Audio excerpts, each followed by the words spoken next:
Another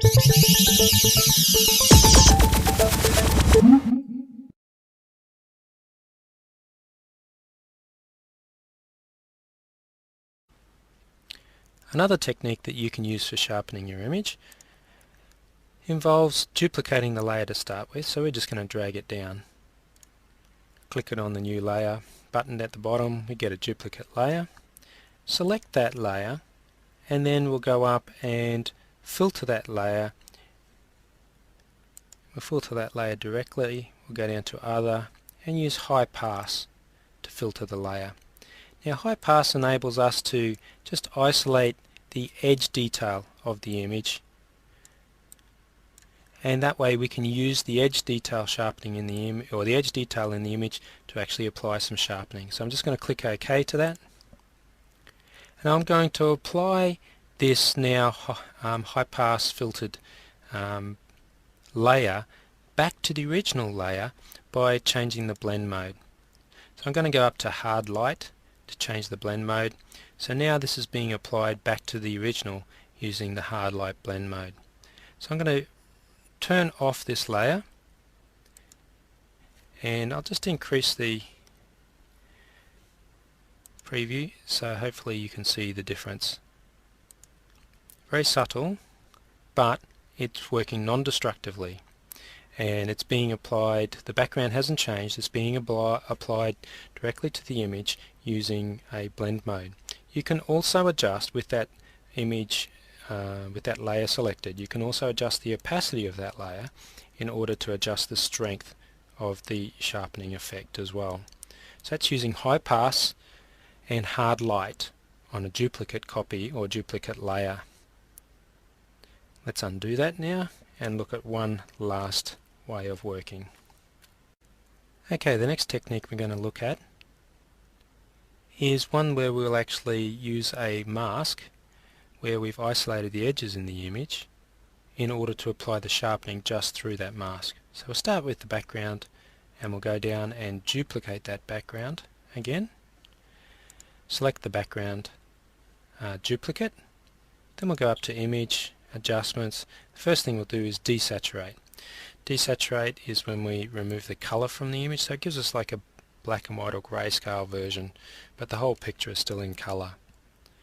Next we'll run the Find Edges filter, which is under the Stylize menu over the picture. And you can see how the edges have been isolated or highlighted in the picture by doing this. We'll inverse the tones in this result, so we'll go up to Image, Adjustments and then down to Invert. So we've inversed the tones in the result now, and we're going to use this as the basis for our mask. So because we want to apply these changes non-destructively, we'll actually convert this layer into a Smart Object layer. So I'm just right clicking on the layer and going to Convert to Smart Object, and then we'll go up and select all of the mask layer, which is Control or Command A, copy that, Control or Command C, so that we've got that sitting in the memory. We've got that image sitting in the memory. Go down and select the Smart Object layer, and with the Smart Object selected, we just go up and apply an Unsharp Mask filter, say in this instance. Without any changes, just click OK. Select the mask that we have sitting with the Smart Filters now, and if we Alt or Opt click the mask, we get that mask replicated or shown inside the preview area. We can then Control V to paste in the mask information that we selected or copied from the background copy. So now that's sitting inside the image as a mask. Now let's remove the background copy from view, and you'll see that we are back with the Smart Object sitting in the preview space, but with the Smart Filter thumbnail filled with the background copy. If we now double click on the unsharp mask, it will bring up the unsharp mask dialog, and we can actually go in and apply some sharpening here. So I'll apply large amounts of sharpening so you can see the results clearly. Click OK. Get in a little closer so you can see the results.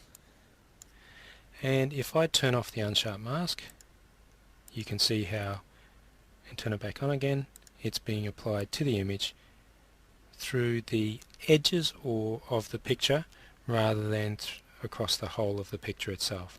It's a little complex, but it does provide you with the ability to non-destructively apply sharpening to just the edges of the picture.